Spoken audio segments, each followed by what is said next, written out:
Right now on It's Your Call. You are looking at a list of the number of times the U.S. Attorney's Office says a former Philadelphia anchorman looked at the private email of his former coworker. It's more than 500 times in 5 months alone, sometimes 10 times a day. That's why Larry Mendte is facing jail time and why his alleged target, Alicia Lane, may finally feel vindicated. What do you think of this bizarre television news drama? It's your call. Next. CNA's Emmy Award-winning It's Your Call with Lynn Doyle starts now. Today we are announcing the filing of a one-count criminal information charging Larry Mendte with intentionally accessing former colleague Alicia Lane's email accounts without authorization and then leaking information protected by the attorney-client privilege to a newspaper reporter. That is a felony under federal law. And that is Larry Mendte, the acting U.S. attorney, explaining the charges facing award-winning newsman Larry Mendte. What should happen to this one-time CBS anchorman? Start calling right now with your opinions. Hi there, everyone. It's good to have you with us. I'm Lynn Doyle, and we're live this hour with a story that is getting buzz all over the country. Larry Mendte, at one time a seemingly unstoppable force in television news, is now charged with illegally hacking into Alicia Lane's personal email and then releasing that personal and professional information to the press, which may have led to her eventual downfall.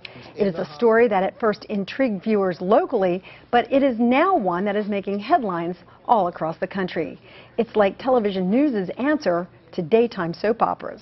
So why would a hugely successful news anchor stoop to such levels? Do you think it was professional jealousy? Was he somehow obsessed with Alicia? And now what should happen to him? Do you think he should really go to jail? Or is there another penalty that you would suggest?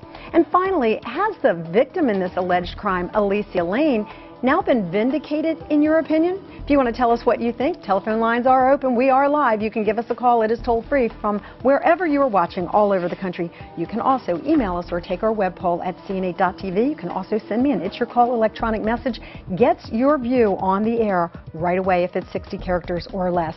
While we wait for your comments, I've asked our It's Your Call contributor Kevin Walsh to see if he could find answers to those questions for us, and he is joining us now right off the top. Kevin, does anyone understand what motivated Larry Mendte to allegedly act in this manner? Some people think they know, but really in the end, when you think about it, only Larry Mendte knows for sure. But the acting U.S. attorney thinks that Larry Mendte was trying to undermine his former co-anchor Alicia Lane's ongoing legal issues. Alicia Lane's attorney thinks that Mendte was obsessively jealous of her, largely because she made more money than him. Whatever the case, more than a few reputations have been destroyed. The story of a little girl who came forward. Federal investigators charged 51-year-old Larry Mendte, the fired news anchor for KYW-TV in Philadelphia, with one count related to hacking into the personal email accounts of his one-time co-anchor, Alicia Lane. The Philadelphia Inquirer cites sources close to the investigation as saying Mendte will most likely plead guilty. What's been fodder for weeks in the newspapers, tabloids, and on TV. Former CBS 3 anchor Larry Mendte is being charged with a felony. He feels that Mendte destroyed his client's career. Former TV newsman is prepared to plead guilty.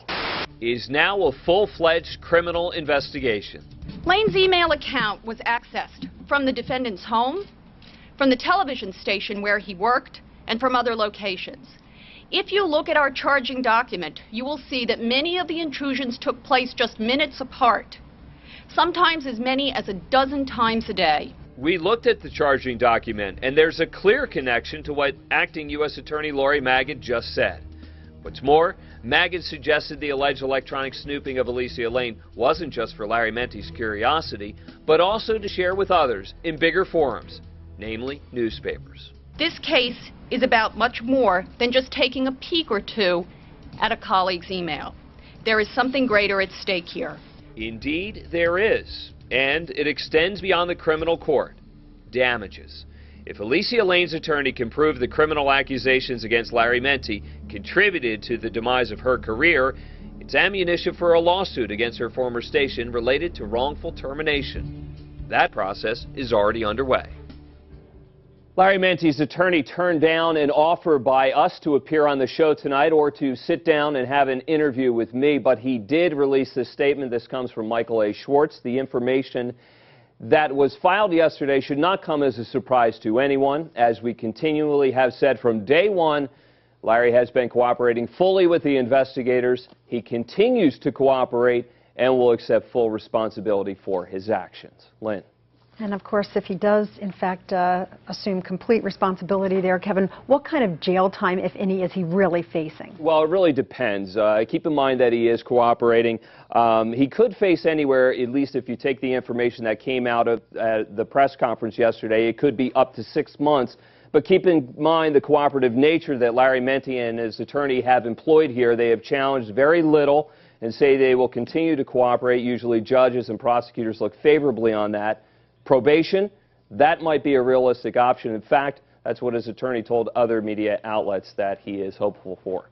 All right, Kevin, we're going to talk about his image and whether he will be able to repair that once this legal trouble is behind him. That's coming up in just a few minutes. And of course, Kevin will be back with us later in the show with some response from folks around the region to this ongoing saga. If you'd like to be part of our conversation, go ahead, please, and start calling now. We do want to point out that we also extended an invitation to Alicia Lane and her attorney, Paul Rosen, asking them to participate in this program, but they've declined. They do, however, have this statement that they wanted us to share with you. It says, quote, "It appears that there were two faces to Larry Mendte. One face presented to Alicia as her trusted friend and co-anchor, while at the same time covering his dark side to systematically and methodically destroy his co-anchor's life, both professionally and publicly through a pattern of criminal conduct," end quote.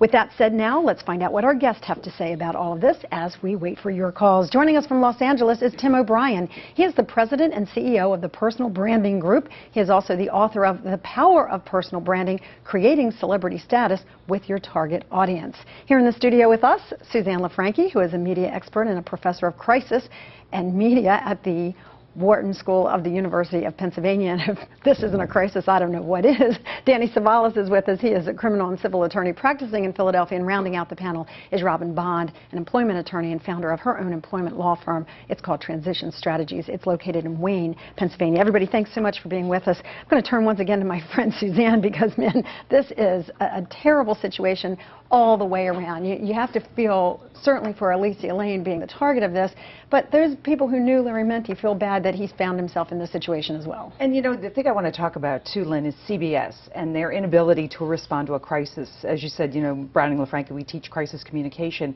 And what you have to do if you are a corporation is get out in front of the crisis and try to manage it. You've got to be empathetic and sincere with your audience. They never addressed it. They never said, we're investigating this. If it is true, and it does turn out to be true, Larry Mendte did not stand behind the policies of our company. We will not stand for it. I mean, they have suffered a lot at CBS. Didn't they send that message, though, when they terminated him? They did not. I don't think that they fully, you know, came forward with it and consistently stood behind that message. CBS has suffered so many blows network-wise. Besides the Alicia Lane and Larry Mendte, Imus, Dan Rather, the Memo-Gate, Katie Couric and her ratings dive. They just laid off 160 employees. You know, if we're talking about their public perception, they're all about credibility, and they're losing it. All right, CBS is one issue. Larry Mendte personally and professionally is another. Danny Savalas feels that his overall career and contributions to the community should be taken into account when we're assessing this situation. Sure. What I mean is that they will be taken into account when it comes to a plea bargain situation. Remember, this is the federal government. They do not mobilize for a parking ticket. They have him dead to rights. And when he does, I think he'll end up with probation, but he will plead guilty. And when he does, his contributions will be taken into account, as will his cooperation with the federal government. The federal government really appreciates, is a light way to put it, cooperation. They almost demand it. And of course, the one that now apparently is vindicated, Robin, is Alicia Lane. She ended up losing her